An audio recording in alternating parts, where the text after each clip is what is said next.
I'm Jennifer Huntington, and I have served on a number of different boards, mostly to do with education or the environment. And it's been my privilege to also be the chair of the Samuel Huntington Public Service Award Committee, which gives awards to graduating college seniors to do public service anywhere in the world. The Samuel Huntington Fund was started 25 years ago after my husband died. It's named in his honor, and it was by his colleagues and friends at the company, which he was CEO of when he died. And they knew that he had worked for 2 years in Nigeria as a teacher. And they had this brilliant idea of maybe if we put together funds, we could support other young people who want to do the same thing. We are looking for a couple of things primarily. Is their project sustainable?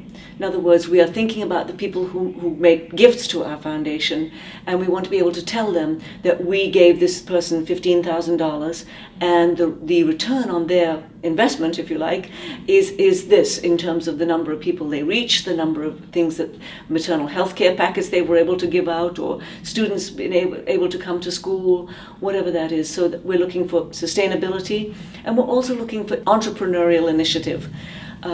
We're not looking to support people who are just going off to work for UNICEF, for example. We are looking for someone who will really start a venture, or who has maybe already started it and is looking for our support.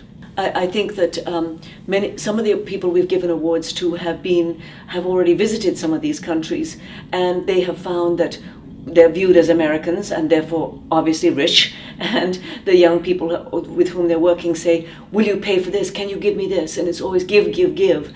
And they want the people who've won the awards really realize that what would be much better would be to be able to train them to do something so they can sustain themselves, not just rely on a handout.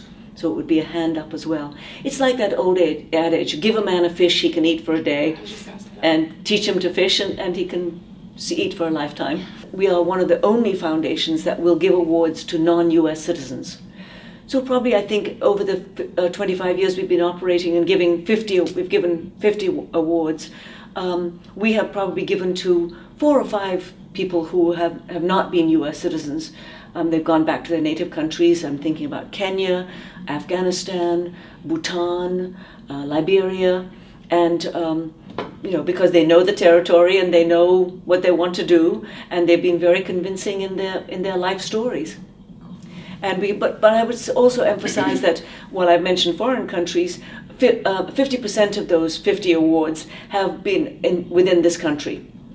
People seeing the needs to level the playing field in education, to work on the environment, to help homeless people, all kinds of different projects, and those have caught our interest, and we have wanted to fund them. We have 2 newsletters a year, and we really like to focus on previous winners who have usually won the award maybe 10 years ago, tell us what they did with their award money, and then what they've done in their life since.